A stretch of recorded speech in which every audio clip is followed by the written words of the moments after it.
Just one more thing before we launch into the second session, which is that we've created a website for Algebra. And if any of you missed the earlier sessions over the last year, almost all of it is housed on the website. It's called www.algebratheclub.com. So do have a look. And now next up is somebody that we're all fascinated by and all waiting to hear. As I said, we thought we'll only deal with one crisis today, which was the farming crisis. But as Baba Ram Rahim has proved, that faith itself in India is in a constant crisis itself, constantly generating crisis rather. But the alternative face of that, I'll just wait till all of you settle down. But the alternative to that, the richness of faith, the richness of our mythology, how applicable and malleable and multiple it is where Devdutt Pattanaik comes in. Last 20 years, Devdutt has engaged with Indian mythology in ways that very few other, if possibly no other contemporary writer in India or thinker has. He's written dozens of books, all of them reinterpreting, bringing home the, as I said, the contemporary nature of ancient mythology. He speaks of mythology not as a religion, but as a vocabulary that can be applied to business, to government, to politics, and to the personal self.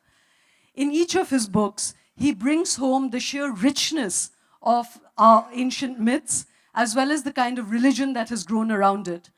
But speaking for me personally, why Devdutt Pattanaik is so important is that he constantly brings home just how different the Indian tradition is from the West, and how different the Indian tradition is from the political right in India who seeks to homogenize it, usurp it, and turn it into something that it is not.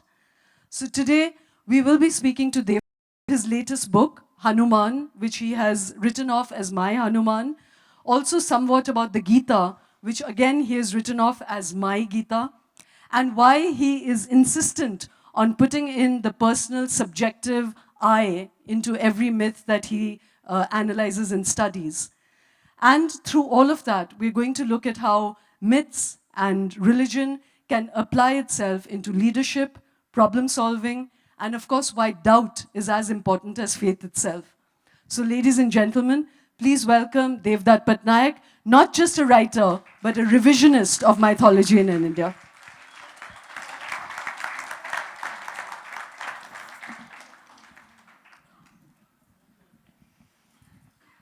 Thank you for being here, Devdutt. Thank you for It's inviting me. befitting of Indian myths in general that Ram almost broke up a session on Hanuman, right? But so let me start straight away, Devdutt, with Hanuman. Just speaking personally, Hanuman is not an iconography that I've ever vibed with.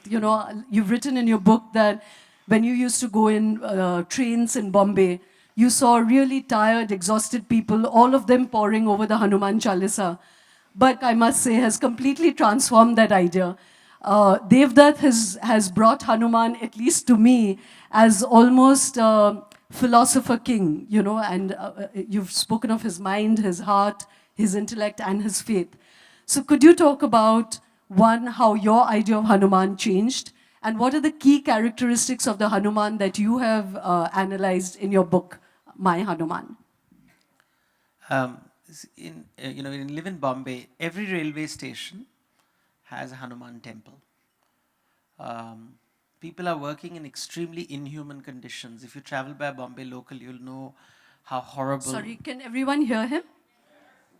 So,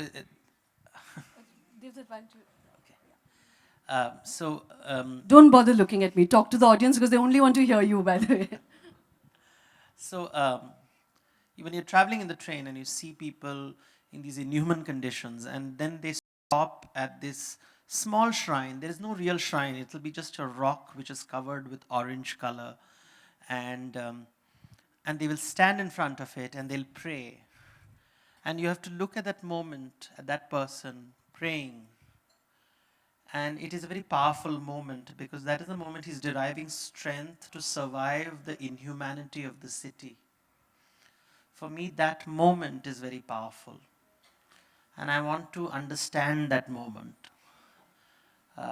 Why is it so important? Or the Hanuman Chalisa, which is sold on the roadside, and it is a very simple book, and people chant it, and I see people going through real crisis, finding hope and strength, who have nothing in their lives, and that's what gives them hope. For me, these are very powerful technologies available out there, and nobody has told them to do it. If you ask them, they just do it. And on Saturdays in Bombay, you will see long queues of people standing outside the temple, boys, girls, young, old, all kinds of description. So, but why Hanuman?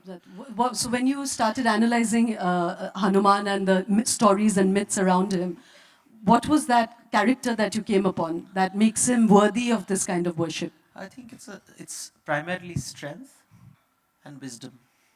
It's this combination. It's this simple instrument of strength and wisdom which you want to live your life.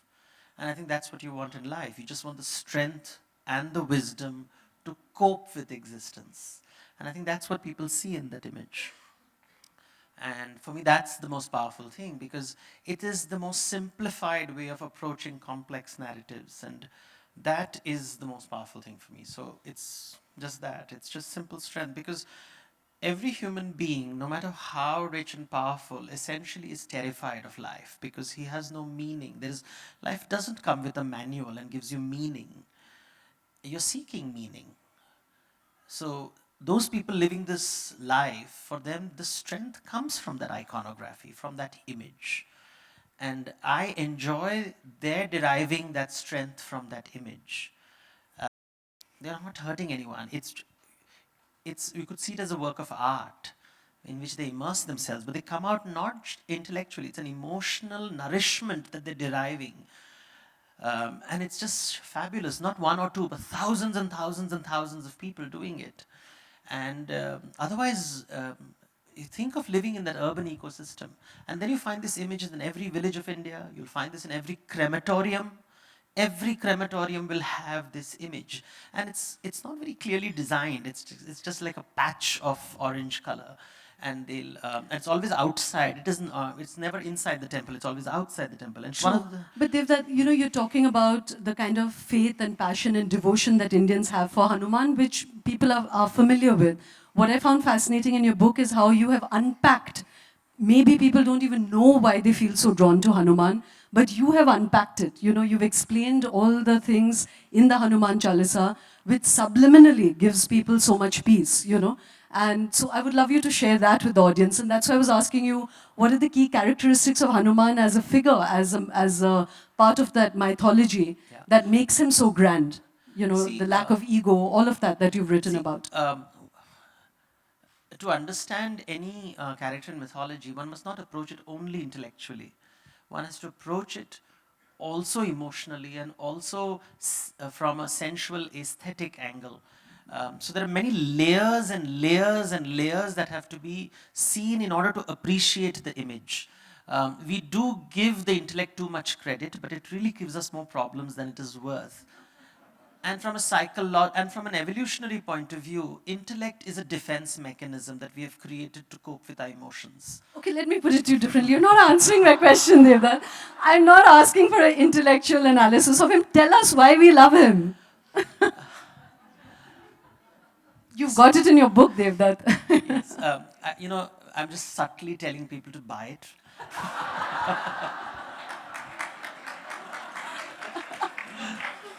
But if you look at the story, it's really referring, it's asking a suspension of disbelief. Your character is a monkey, and at a fundamental level, you have this monkey. And the fundamental thing about epics, if you read epics, if you read, for example, a classic Greek epic, a hero goes through a transformatory change. He transforms. So he has a crisis, and then he goes through a major crisis, and he transforms. That's what a classical hero is. But in the Hindu epics, the central character will never transform. So Ram and Krishna do not go through transformations. One of the reasons why people can't make films and serials on Ramayana and Mahabharata well is because they are trying to give them transformation and emotional crisis. Ram will not go through emotional crisis, otherwise he's not Ram. He's not Krishna. And the story is written in such a way that people around them go through transformation. And they struggle to transform. They can't transform. So when you read the Ramayana and Mahabharata, the only character where you see a dramatic transformation is Hanuman. So Hanuman begins as a monkey who is curious about these two boys in the forest, wandering and searching for something, and he doesn't understand what they're searching for. He's curious about them. And he's also in the jungle where there are two alphas fighting for domination of the forest. So Vali and Sugriva are fighting for domination. He's seeing this relationship, and he's seeing these two brothers coming, and he figures out they're two brothers, and he is dealing with these two worlds. And then the transformation starts from that. And you really don't know who he is and what his real relationship is. We are attributing, but nowhere in the book it's clarified. Who is he actually? What is his relationship with Vali, Sugriv? He's obviously more stronger than both of them, but he's not trying to be the alpha. But he's talking to these people, and then he speaks in Sanskrit to them in absolutely perfect. So here's a monkey speaking Sanskrit, and he's shape-shifting. Which means he's really powerful. But he's not seeking anything but knowledge. All he's seeking is knowledge. He doesn't want power. He doesn't want wealth. He is these two boys, and he helps them for no reason. He's not getting anything in exchange. He is enabling them to fight this mighty demon called Ravan, who is also very strong and powerful, also an alpha, also kicked out his brother from his home, knows the Vedas, but so does he know the Vedas. But the difference between them is stark. One seems to know the Veda and is arrogant, the other seems to know the Veda and is still curious. He enables Ram to defeat Ravan, brings them back to Ayodhya, watches Ram abandon his wife, and he's witnessing all this. And in the process, you see the transformation of the monkey to Ramadasa, the servant of Ram, sitting at his feet. And then Mahabali, where he's standing with 5 gigantic heads, not of a monkey, but of a horse, a wild boar, an eagle, a lion with multiple hands, and you suddenly see this transformation of a monkey to something superhuman, to something divine. This dramatic transformation is happening, and he seems to want nothing. He's not hungry. He's not desiring power. He doesn't want domination. So that makes him fascinating. What is he? And that mystery is something that you're celebrating, because here is the most powerful being who doesn't want power. Here is the most strongest man who doesn't want to dominate. Here is the monkey who speaks Sanskrit, knows the Vedas, but is not trying to pretend to be a Brahmin. He wants to be dasa. The word is dasa, Shudra. He has a janayu. He is a Brahmin. He has access to this, but he's not behaving like a Brahmin. So this makes him very fascinating at a narrative level. But it becomes even more fascinating when you start studying Hanuman's evolution from a historical context. So you have to see Hanuman 2000 years ago, Hanuman 1500 years ago, Hanuman 1000 years ago, Hanuman 500 years ago. He has gone through dramatic transformations. Then geographically, Hanuman in Delhi is worshipped on Tuesdays. In Bombay on Saturdays. The word Hanuman in Bengal is used in derision. He's a Hanuman. It's like a monkey. There is no, in South India it's called Anjaneya. The plants which are given to him in North India are not given in South India. So you find these geographical variations. When you go towards Southeast Asia, you see a very different Hanuman emerging. You go to China, you see a different, whether it's Hanuman, we don't know, but it's something like Hanuman out there.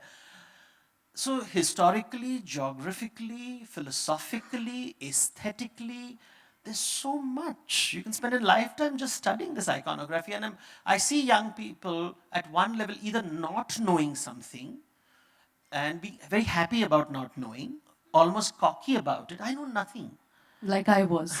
Until I read your book, I have to say. And to the other extreme, you have people who know just, one book in a library and think they know everything. And they are usually, we call them trolls.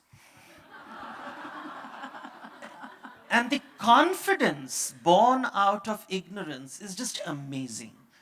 I wish I had that kind of confidence. Devdutt, in your gentle way, you're making me squirm right now, I regret that I called him a loyal little monkey. No, but anyway, to move on, I would urge you to buy his book because Devdutt is still being a little bit economical about how he speaks of Hanuman. The way he has unpacked Hanuman in the book is nothing short of marvelous, because not just intellectually, but really explaining why Hanuman is such a powerful figure of faith and the many qualities he embodies. It's a fascinating read. You mentioned hunger and fear, Devdutt. Yes. That is a strand that runs through many of your books. Yes. In fact, you say that a lot of mythology and religion is really about approaches to hunger and fear. Can you explain that a little bit? Two questions there. One, that you said that there are different ways in way Indra looks at hunger and fear, the way Shiva looks at hunger and fear, and the way Vishnu looks at hunger and fear. So could you explain those three approaches and then how that could translate into, say, leadership approaches, of how we can be leaders? So, you see, you can't understand mythology unless you sort of study a little bit of physics and chemistry and biology. And I always tell, what is the fundamental difference between the world of physics and the world of biology? The world of biology is about living things, living organisms. And what is the fundamental difference between a living organism and a non-living thing? Now, the same thing in Sanskrit would be say sajiva and ajiva. So once you say it in Sanskrit, of course, you sound more erudite. But it's just simple. What is the difference in a physical world and the biological world? And the biological world, a living organism has activity and therefore needs food. If it doesn't consume food, it will die. And the fear of death, therefore, is embedded in hunger. And the act of eating is violent because you consume, whatever you consume, you're going to destroy it. And if you consume non-living thing, that's fine. Like a plant consumes sunlight and water. But all other living organisms consume something living. So life feeds on life, and therefore the act of violence is embedded in it. And if you don't understand this fundamental, and for millions and millions of years we have gone through evolution, so the genetic memory of hunger and fear and violence is embedded in our being, and mortality. This comes to the human animal, and once the human being emerges, he comes with imagination. And that hunger and fear is now raised to the power of imagination. So humans are more hungry and more frightened than any other creature that has ever lived on this planet. And in many ways, going back to Hanuman, the transformation of Hanuman into Mahabali is the journey of animal to man to divinity. So this journey where how do you cope with not just hunger and fear, but infinite hunger and infinite fear, which will never end. No matter how hard you try, it won't end. Now that's the canvas in which mythology is located. Because because with imagination, we also are seeking meaning. Because we have imagination, which animals don't seek, they're seeking food and security, food and shelter, food and shelter. We are not satisfied with food and shelter. We want meaning, artha. I want meaning. And this further amplifies our hunger and fear. And this is the ecosystem in which all human narratives come into being. And these narratives are what we call myths. And in the Hindu tradition, and in the Buddhist tradition, and in the Jain tradition, this has been what is called the Digambara Parampara. The Digambara Parampara is where you observe life and try to make sense of it. And what happens is, one school of thought says, if you satisfy this hunger, life will be good. And that is the Indra approach. So when you read the Vedas, Vedas is always about Indra. You're calling the gods, satisfy my hunger, satisfy my hunger. But by the time you move towards the Purans, people are questioning this approach. They're saying that, when will hunger end? It will never end, because the more you eat, the hungrier you get. The more you eat, the hungrier you get. And therefore, you have to reach a stage where you can outgrow hunger. And that is the Buddhist and Jain traditions emerges at that time. They are asking the question that how do you outgrow hunger? So the Tirthankaras come, the Buddhas come, the Shramana Parampara comes. And they are saying, we don't want to be hungry, we don't want to be frightened, we will conquer death. And therefore Mrityunjaya, Shiva, I will conquer death, I will conquer hunger. So Kamantaka, Yamantaka, these are the words that emerge.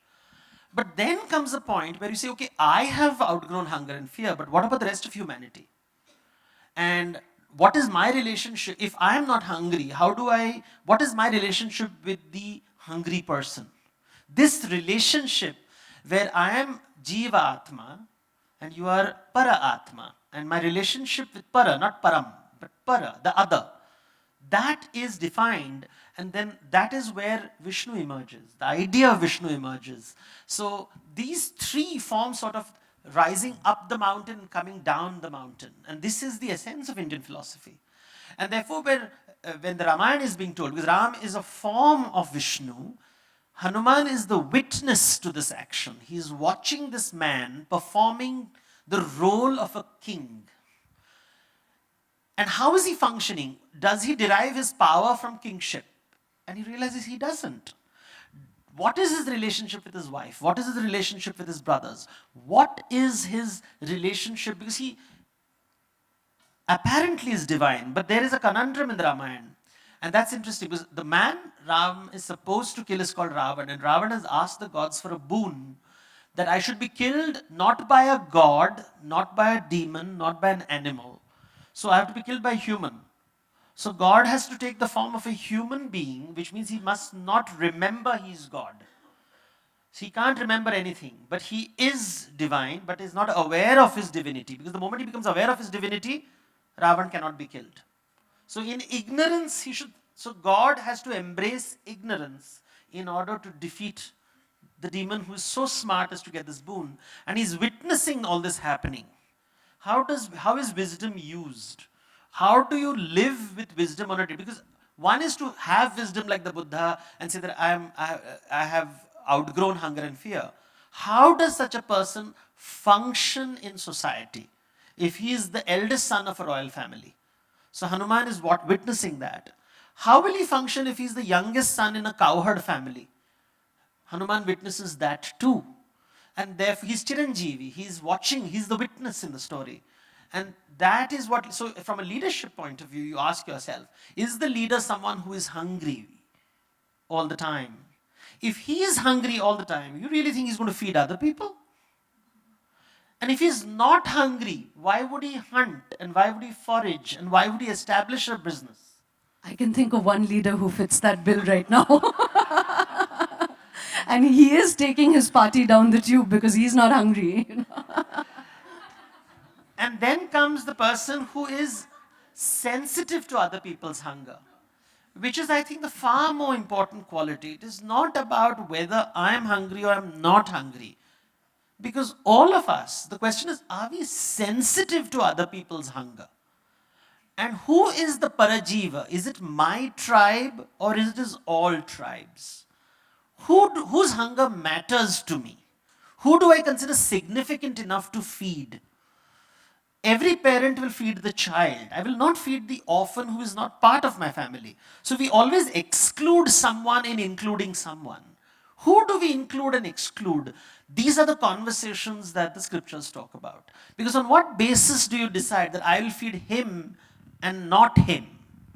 And these complexities are being presented all the time because it's never simple, because life feeds on life, remember. So the moment I'm feeding someone, I am depriving someone of food. So Devdutt, you speak of Vishnu then as somewhat, at least, correct me if I'm wrong, it seems to be even personally, you're most drawn to that aspect because it's a very participatory God. And you've set up these distinctions between, say, the Buddhist renunciation or the Western way or the Abrahamic religions. And what you seem to say is that what sets Hinduism apart is that it allows you to participate even while you may be withdrawn, and that Vishnu embodies that. So could you talk about that a little bit more? And just to push that question on leadership further, that you've spoken about how different mythologies create different ideas of leadership. So the Greek mythology or Christianity and Hinduism have three very different ideals of what a leader should be. So could you speak of that as well? So first Vishnu, what he embodies, and then the three ideals of leadership. It's important to set the context for this, because it's very easy to convert this conversation into a chauvinistic approach about, India. Because here is an Indian boy, when I go to international conferences and everybody wants to know about Hindu mythology. And I said, I can even speak to you in Greek mythology, but they're not interested. And how about Egyptian mythology? They're not interested because you're from India, you have to only talk about Hindu mythology. The thing is, we live in a world where the discourse is shaped by the West. And when I was in the pharmaceutical industry and I was working, and I had not done my MBA, so I had to read up all the books to participate in meetings where words like were being used, and KPI and KRA, and I said that, okay, if I have to belong to this world, I need to understand these words. And so you have to read up much more. So you read Philip Kotler, Jack Welch, you understand what Six Sigma, you read everything. And in your free time, you're reading mythology. That's your passion. And then you suddenly start seeing patterns. And you realize that modern management, which projects itself as rational, is not really rational. It is rooted in a mythic structure. And that is something that was I said, oh, this is a veneer of rationality. It's not rational at all.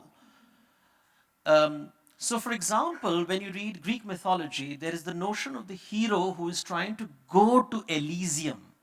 He wants to be extraordinary.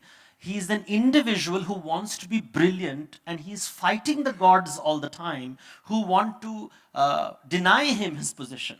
So he fights against this. And he strives like Hercules or like Theseus or Jason, fighting monsters and finally achieving greatness. And he gets a place he has a special heaven for him. It's called Elysium. And if you go to Paris even today, the main street is called Champs-Élysées, which is basically the heaven for heroes. And the word hero comes to us from Greek mythology, and we assume it's a universal concept. For example, Hollywood today will not accept a script unless they tell you, give me the hero structure. And we assume it's a universal. It is not a universal phenomenon. It's a Greek idea. And the Greeks were aristocratic. They did believe in hierarchy. We assume today that Socrates and Plato did not believed in equality. They didn't. They believed in a hierarchical society. And then you have the biblical structure, which is counterpoint to it, which says, it's not about the individual, it's about the tribe. And the great leader has to take the tribe to the promised land. And he will take you to this great promised land, provided you have faith in him, and you follow him across the wilderness, across the sea, and follow the commandments of God. And when you read the Bible, the one problem that he faces is what we today call non-compliance. Now, once I say it this way, so when I see a corporate... So when you speak of it this way, is Trump a Greek hero? He's fighting the monsters to deliver his people, Well, that's like, would we consider Obama to be Jesus Christ? But anyway, to get back. Yeah. Because you see, it's very easy to slot people, but when you see it from a mythic angle, the corporations, this whole idea of the common vision statement comes from a biblical paradigm. And the individual revolutionary fighting for revolution against the gods, all the activists follow the Greek structure. So you have activists on one side and corporates on the other, which is actually following the Greek mythology and biblical mythology. तो हम भारतवासी कहाँ पे जाए? But we have imbibed that as a universal structure. It is not universal, it's a Western structure. When I wrote this in a journal recently, the lady replied saying, but Islamic mythology is not Western. I said, well, it is west of India. Why is Western defined by where you sit? New York doesn't decide what West is, nor does Delhi. Bombay can Little bit. decide things. But so what is that Indian, the third position? What's the third idea of leadership? Because the third light of leadership takes karma into consideration, rebirth. Modern management is management by objective. So the objective can be revolution or can be profit. They are both linear Western structures. So when I hear someone talk about revolution and when I hear somebody talking about profit, I said, dono paschatya hai. So Indian is consequence. Your action is a consequence of something else, and your action results in a consequence. There is no free meal. You want industrialization? Your farmers are going to starve. There is no, so it is like Vikramaditya is asked this puzzle by the Vetal, where he tells there is a parent with 3 children. And we can ask every Vikramaditya in the room to solve this puzzle at home, not here. You are a parent, you have 3 children. One is a genius, one is disabled, one is ordinary. And you have only one roti. How will you divide it? Fairly. Figure it out. Isn't that a pretty obvious answer? You give each like 1/3, 1/3, 1/3, right? Equally? Think about it. If it is so obvious, it wouldn't be asked, right? The Vetal wouldn't ask the question if it was to Vikramaditya, if it was so obvious. Because if you give it equal, the disabled child does not have nourishment to deal with his disability. He needs more nourishment. The smart man needs more food because his brain needs more work. But the moment I give both of them because he's a genius and because he's unhealthy, the ordinary man is going to suffer. And what about the parent? You said 1/3, 1/3, 1/3. Parents shouldn't eat. So is it quarter, quarter, quarter?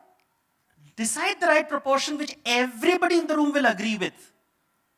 You will never succeed. You will never ever get the right answer. Somebody has to die. And that is dharma sankat. And you try to explain this to one Harvard professor. But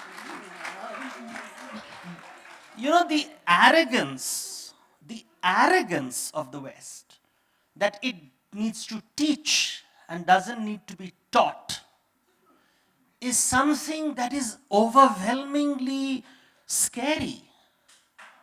तुमने दुनिया को यहाँ तक लेके आया है. And we still send our children for education to their universities. हमारे शास्त्र में क्या लिखा है? And that is something that one has to bring about.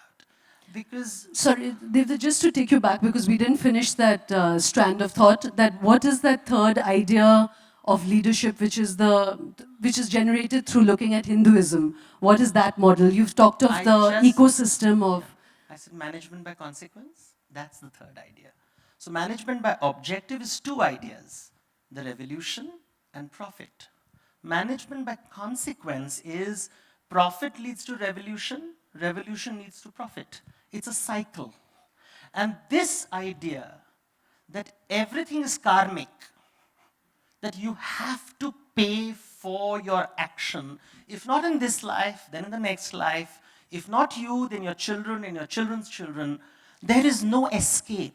Okay, Devdutt, that's going to take me to a slightly, like a combative conversation with you. But before that, you have also spoken of another aspect of leadership that arises out of Hinduism, which is that you spoke of the Greek leader that is the hero that will help everyone around him break through trouble. No. The Greek leader never helps anyone. Okay, he looks after himself. He's the hero. He's an individual. Okay. And then there's the Christian one, which leads the tribe through compliance. The biblical one. Christian one, because it's Judeo-Christian and Islamic. Okay, so the biblical one takes the tribe through with compliance of the commandments. And then you've spoken of a leader like, say, Ram and Hanuman himself, who creates an ecosystem where others can overcome their fear and hunger. Is that a third kind of leadership? One has to be careful because of the choice of language. Leader is a biblical term because he leads you to one place to the other. So he's leading you to the promised land. Ram is leading you nowhere, so you can't call him leader.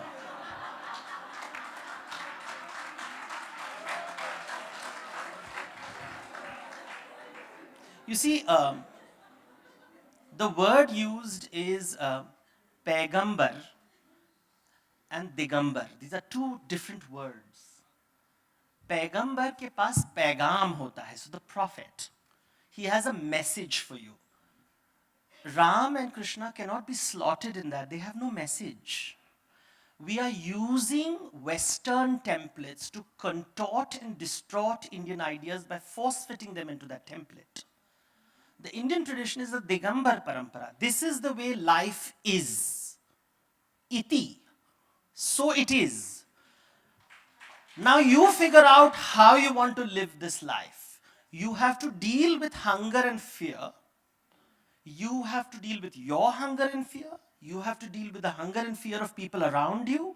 Every living creature around you is hungry and frightened. So are you.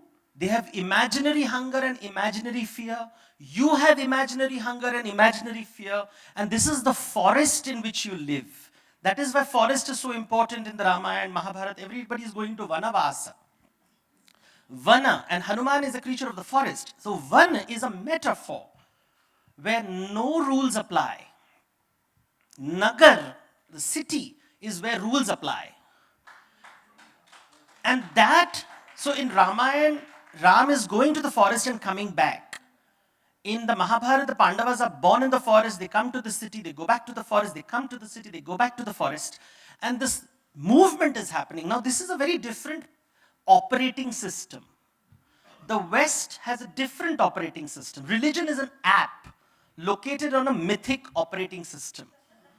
So Judaism, Christianity, Islam, communism, capitalism, socialism, all those ideas that are taught in our universities also belong to the Western operating system. We are forgetting the Indian operating system, which is the Digambara Parampara, which has no message for anyone. They're saying, observe and figure it out. You decide who you want to follow. There is Ravan, there is Ram, there is Hanuman. Follow whoever you want. Whatever you do, you have to pay a price for it.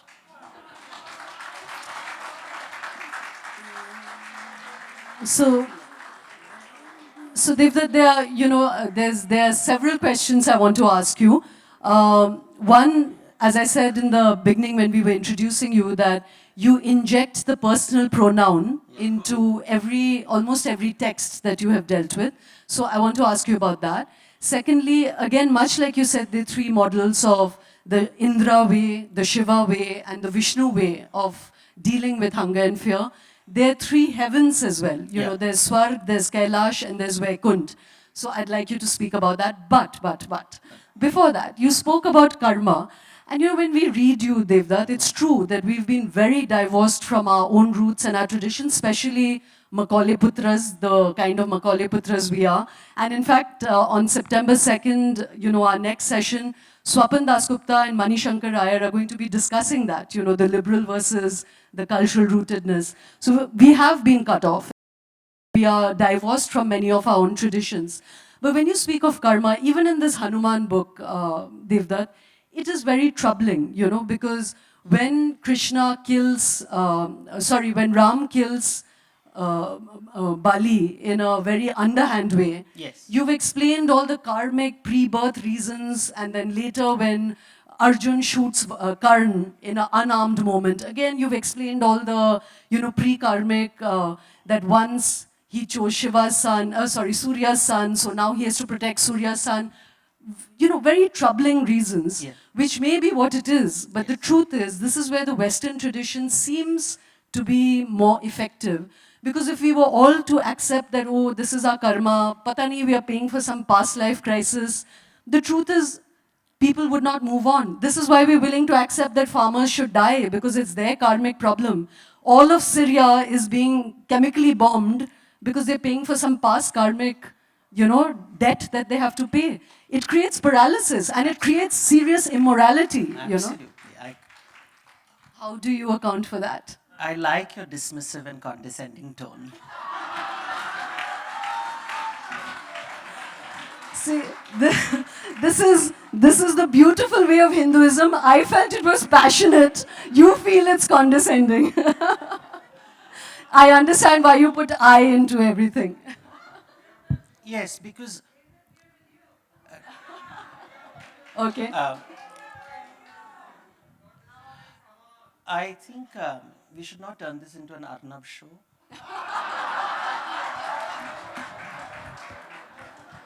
Devdutt, even if I lived 7 sinful lives, I would never be Arnab. I'm just kidding. I know now this is sounding vain on top of condescending. You see, how do I dismiss a hypothesis? The moment you equate karma with fatalism, it is so easy to dismiss, right? What if I say the meaning of karma is taking responsibility? Because karma is responsibility. I am the beneficiary of my previous karma, and I have to take this moment to be responsible for my future. So if I'm Indra, I will enjoy the beneficiaries of my privilege. If I choose to be Shiva, I'll be indifferent to the privilege of my karma. And if I'm Vishnu, I will use the benefits of my karma to feed the other. All three choices exist at a particular moment. That most people choose to be Indra is their choice. Shiva is an option. Vishnu is an option. Which option will you take, Shoma?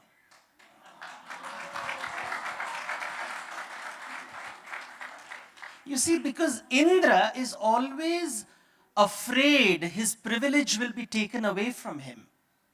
And therefore is always fighting the other.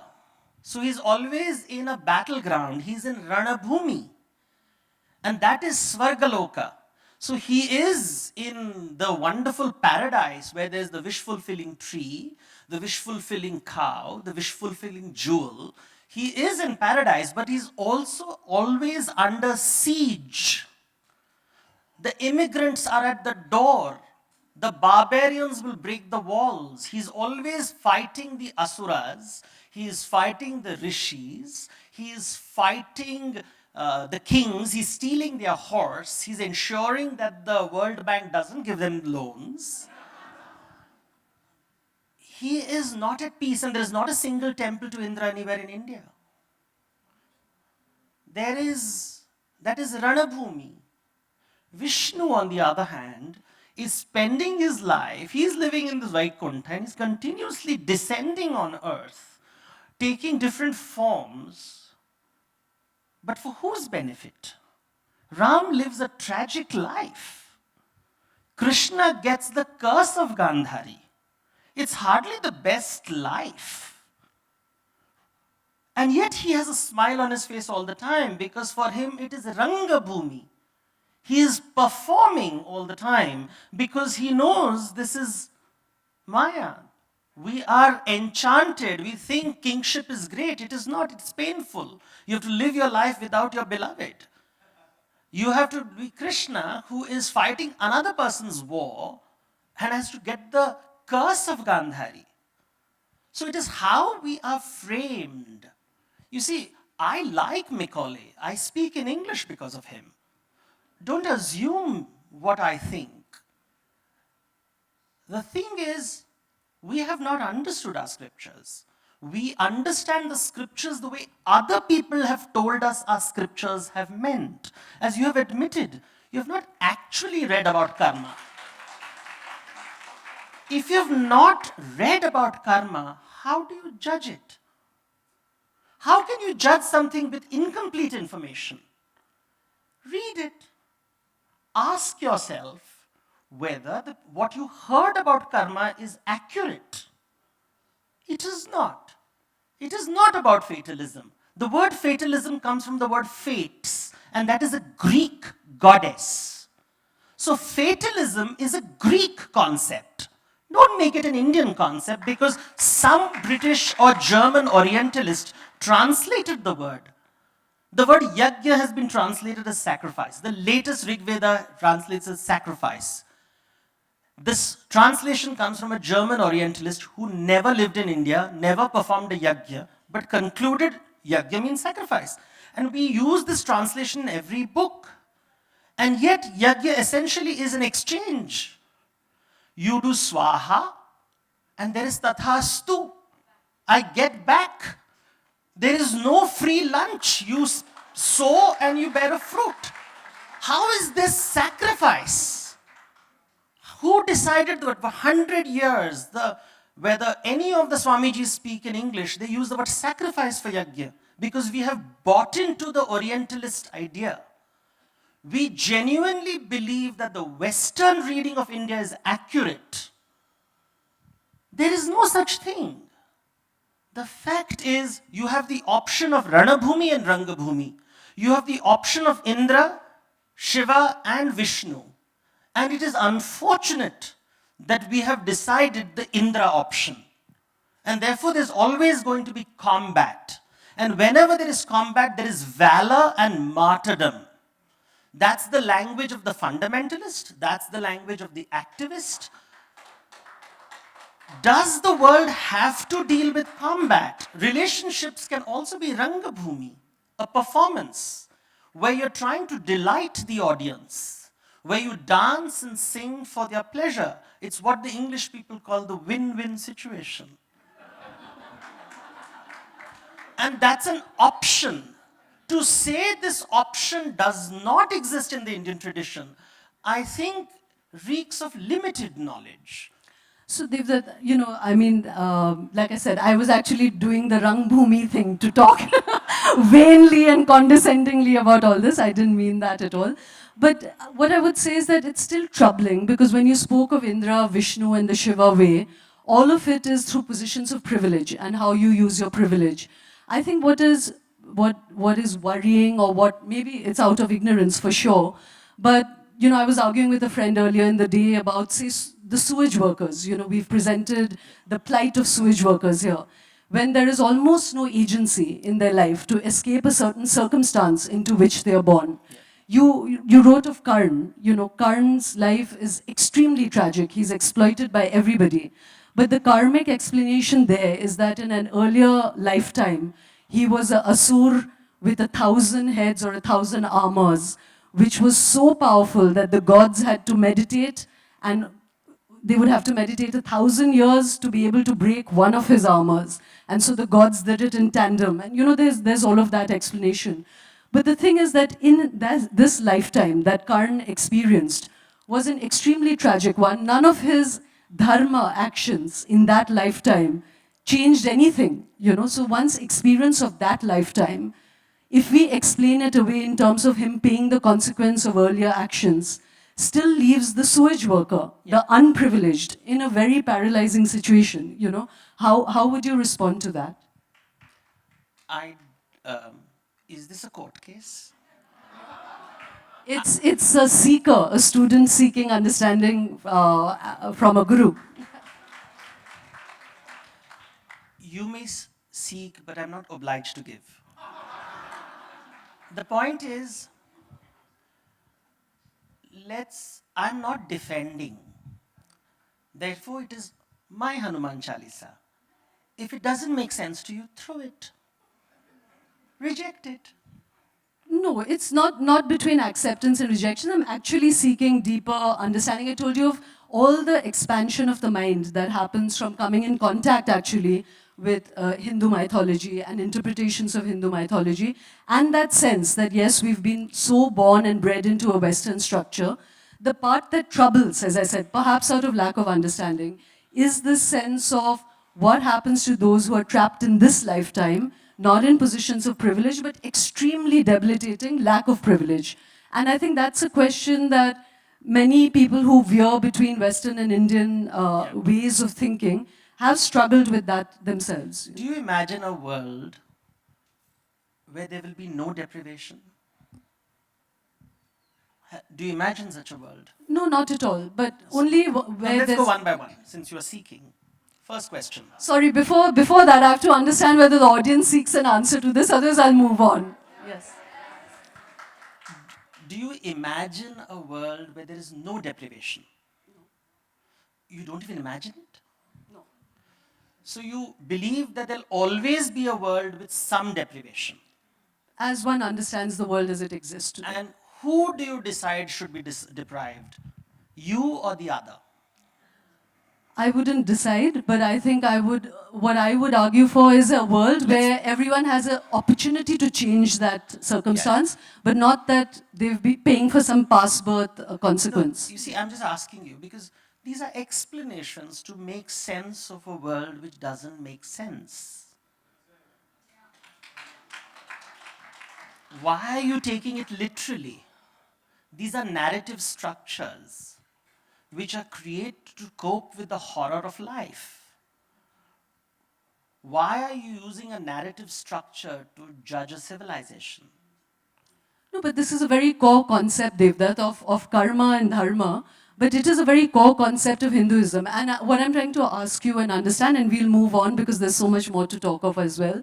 But that, you're throwing it back to me is also with assumptions that I'm making judgments. I'm not. I'm just saying, is this a somewhat problematic in how it plays out? Maybe in its purest form, it's a great idea.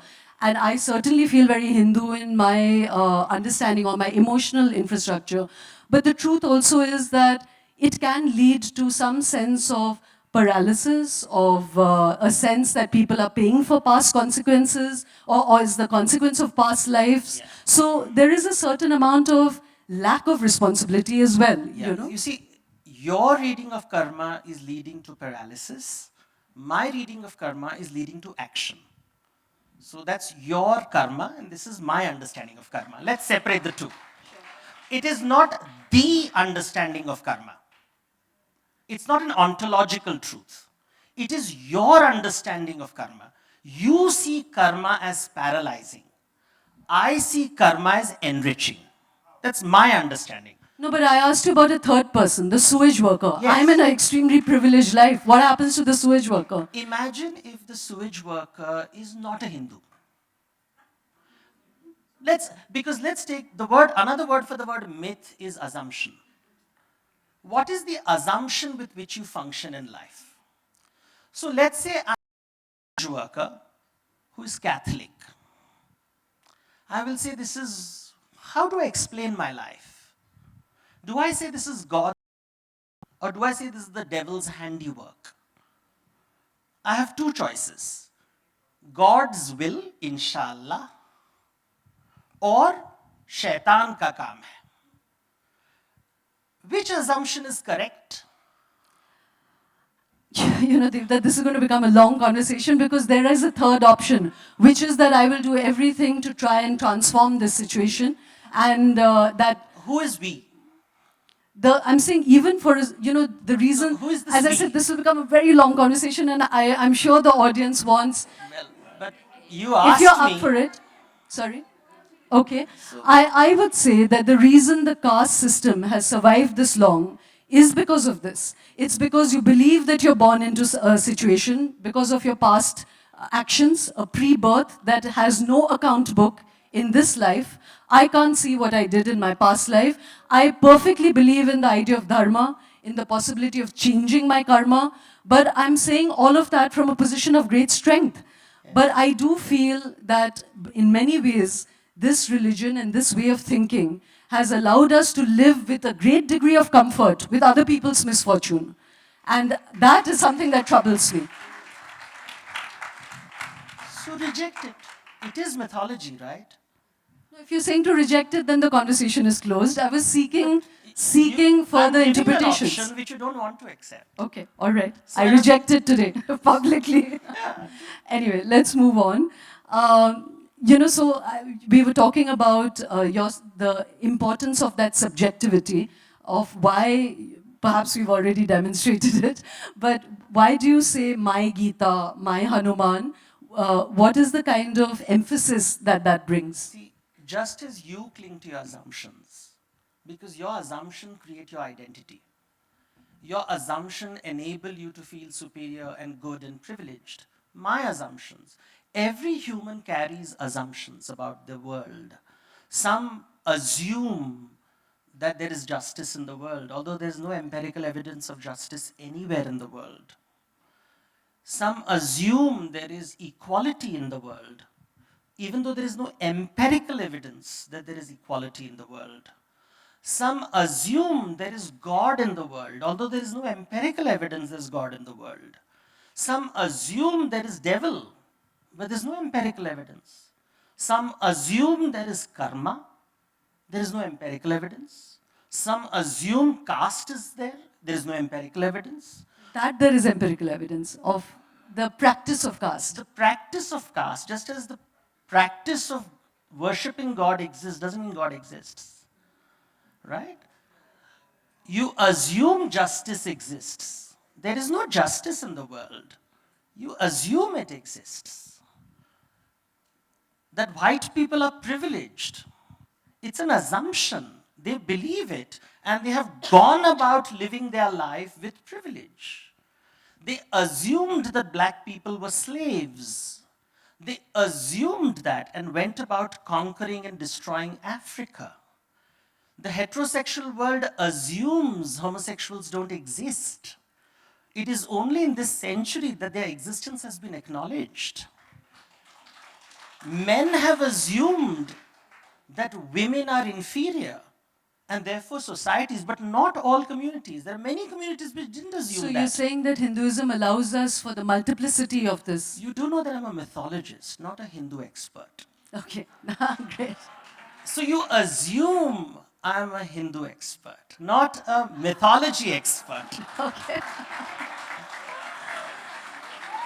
Well, when I go internationally, I just spoke in the early part of the conversation how everybody wants me to talk on Hinduism.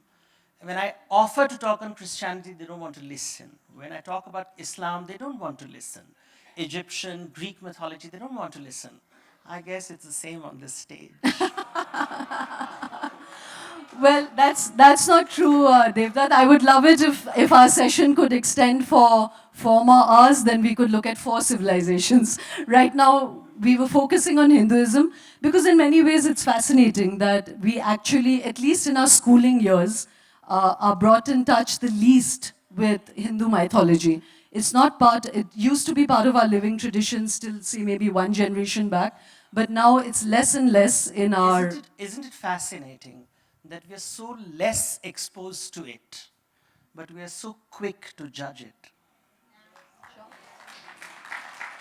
The only, because there's a great argumentative tradition, and when I was reading your My Gita, it was fascinating how you describe that Krishna gives, his exposition on the battlefield. And one wonderful thing that you emphasize is the importance that no matter how much you transmit knowledge, by transmitting it or speaking of it is not necessary that the hearer imbibes it. And I didn't know that at the end of the battlefield, Arjun asks for the Gita's core wisdom again. And Krishna is very impatient and he says, what, you want it all over again? I don't remember it, It was an inspired moment and I've forgotten most of it. And he gives another exposition, which is 36 chapters long, not as inspired and not as illuminating. So for me, that was a fascinating insight.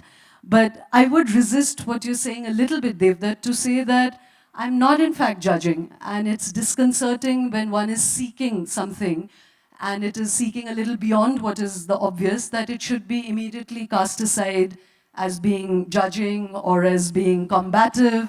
It's not meant to be that at all. You see, you have heard of the argumentative Indian. Strangely, I've never found one in any of the scriptures. Why isn't Yajnavalkya and please help me, those of you who know about mythology, aren't there many arguments within there are 2 the words. Upanishads particularly? There is Vivad and Samavad. In Vivad, there's argument. I am more important than the idea. In Samavad, there's conversation. The idea is more important than me. Sure. There's one more There's one more wonderful concept, Devdutt, I'd love you to speak about, especially in today's time.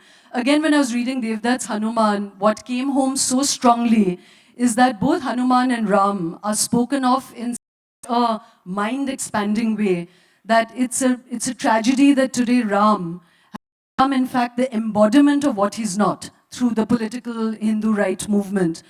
He's almost become the Ravan, someone who's used as a dominance of other people.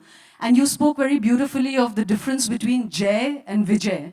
Could you speak of that, that distinction of different ideas of victory, and also of how the whole idea of Ram has been distorted in the way it is used by the political right today? Well, I don't know if it's distorted. Just everybody has a limited understanding of the scriptures. You do, I do, they do, we all do. So there's nobody who has a correct understanding of the scriptures. We all have a limited view, and our limited view nourishes our sense of self. And if we want to expand our self, we try to expand our limited understanding of the scriptures. And when we start expanding our understanding, we realize that there's hunger and fear everywhere. And the oppressed are hungry and frightened. The oppressor is also hungry and frightened. Everyone is hungry and frightened. It is how we construct the classification, and we decide to divide the world which suits our prejudices and our biases. And that is how we design the world. And therefore, when the story of Ram and Krishna is being told, it is being told and we see them very differently.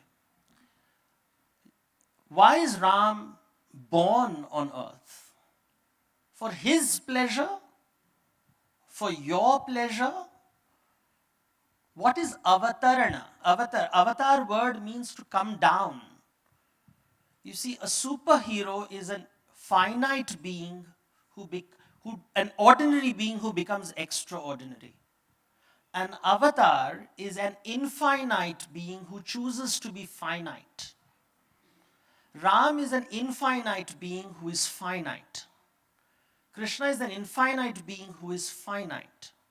So it is like you, and you have a child in front of you who is screaming and shouting at you and saying that you're evil because you're making them do the homework. And they hate you at that moment because you're forcing them to do homework. Should the parent hate the child back? You have to ask that question. The child is angry with the parent. You're making me not watch Game of Thrones and do the homework. And you are saying, I'm doing it for your own good. That is the relationship between the avatar and the people around him. He knows the fractured reality they are living. And therefore, Ram is never judging Ravan. Ram's greatness comes because when he shoots Ravan, he falls at Ravan's feet. He knows that the damage is done when his brother cuts Surpanakha's nose. He knows from that moment on there is going to be no happiness in the rest of his life. It's wiped out because karma is going to affect him. In denying the woman pleasure and in distorting her body, he will never have the pleasure of a married life ever again. It's taken away from him forever. But that's not the way we are taught the Ramayana. We are taught the Ramayana using the heroic Greek narrative of how the hero killed the demon and saved the damsel in distress. That is not the Ramayana. That is not the way the story has to be told. We have told the story wrongly to our children and then are worried why they have forgotten our culture. Krishna is not favoring the Pandavas. In the Mahabharata, Krishna, in the end, when Yudhishthira goes to heaven and he finds the Kauravas in heaven, he gets angry. He said, the villains, they are the villains. I am the good guy, they are the bad guys. Why are they in heaven? And Krishna looks at him and says, on earth, the Kauravas did not want to share their land with you. In heaven, You don't want to share the land with the Kauravas. Earth is finite, heaven is infinite, and still you don't want to share infinity. That is the difference between Jaya and Vijaya. Vijaya is where you defeat someone. You defeat someone in a combat, in war, and in an argument. Jaya is where you learn and figure out that there is no such thing as defeating someone else, because that which you defeat ends up nourishing you. You have to allow the other to nourish you and allow yourself to be the nourishment for the other. We live in a world where our scriptures are distorted, and we are so eager to judge our culture. And I think we have been enslaved and battered first by foreigners and now by the natives. And we have to re-question ourselves and understand how these stories are to be told. How do you tell the story of the life of the infinite in a finite world? What is Jaya and Vijaya? Why the desire to dominate, control, and combat? Why do we need hero, villains, and victims in every narrative? This is the Greek structure. Or the believer and the infidel. This is a biblical structure. Neither of both these structures don't exist in India. They didn't exist in India. Now we have imbibed them and forgotten another way of looking at the world, that every living creature is frightened and hungry. The hawk is chasing the dove. Who will you save? Who you think is the oppressor and who is the oppressed? The dove or the hawk? Vegetarian, non-vegetarian, make a choice. In Hinduism, God is not a judge. He's an accountant. And he's always doing hisab kitab. You don't want to help the sanitary worker? तुम्हारे बच्चे, तुम्हारे बच्चों के बच्चे, तुम्हारे बच्चों के बच्चों के बच्चे वहीं पे पहुंचेंगे और वो राज करेगा तुम्हारे ऊपर.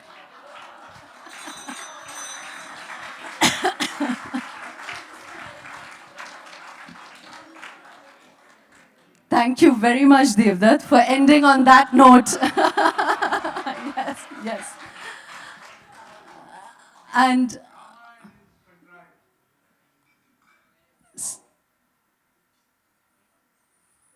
so sorry, the mic will come to you. We'll just, I'll be the accountant here and allow, I can't see very clearly, so if there are a couple of questions, and sir,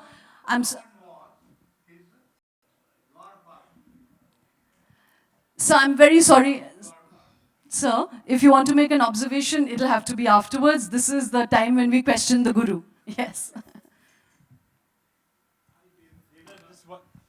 One question. You talked about how the narrative has changed from the Indian narrative to the Western narrative. When did that change happen? Is it during the British times or was it before that? I can only speak about my experience. So when the books I was exposed to, I've over time come to realize the influences on them. So you start seeing, for example, when you read the Amar Chitra Katha, when you read the Chanda Mama, how they're structured, the choice of words, because I'm reading in English, right? So the books that I have read have certainly, I can see the Western structures, the Western paradigms, the linearity of it, which is how serials are written. Even today when I work with the television channels, all the writers are thinking, they don't think Western, they're not thinking this is Western, they think this is the way stories have to be told. Hero hona chahiye, villain hona chahiye, conflict hona chahiye. And I keep saying, but ye hero nahi hai, wo villain nahi hai, they think I'm an idiot. That inko kya pata hai, kaise likhna chahiye. So you feel very strange, because especially since I'm being paid big bucks for it. But they're not interested in it, because they say this is the way the stories have to be told. So the linear structure has come. So we can blame the British for it, but well, we are still clinging on to it. I'm sorry. We're going to we have actually run out of time, and I'm so sorry to have taken all of the time. Shoma, we'll take just one other question. Shoma, I have the mic. Sorry, there's a lady there just. Sorry. I'm just being a more fair carver of destiny and giving the lady here a chance. Thank you. Yeah. So I just graduated school, and like 5-6 years ago, I was in the 6th grade, and in Hindi class, we were studying the Mahabharata. And I asked my teacher that, ma'am, did all of this actually happen? Because, I mean, I was 11 years old, I was confused, there's so many people who believe it. And I just asked her, and she made me stand outside the class saying, how could you ask this? Because obviously it happened. And I just couldn't grab my head around the fact that a man with 10 heads existed. And it just seemed kind of irrational. And I was confused. Do I believe in God? Do I not? And I just want to know your opinion. Do you think all of this actually happened? And the point of a myth is that it could have happened, it could have not happened. So what do you think? So on Monday, Wednesdays, and Fridays, I believe it happened.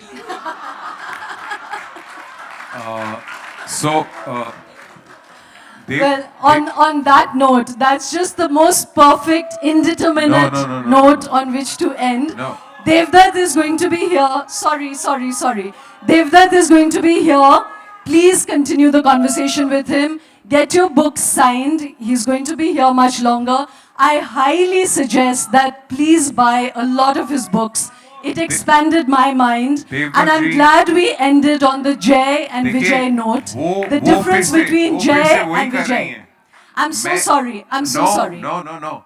I'm really sorry. मैं देवदत्त जी से ये पूछना चाह रहा था, आप लोगों का द्वंद्व अगर I'm really रुक sorry. रहा हो, मोक्ष के बारे में बताएं, enlightenment. I'm really sorry. We will call Devdutt back. I hope we are going to be together for many years. And Algebra is only 1 year old. And I hope we are still sitting together 10 years later. Ladies and gentlemen, Devdutt Pattanaik.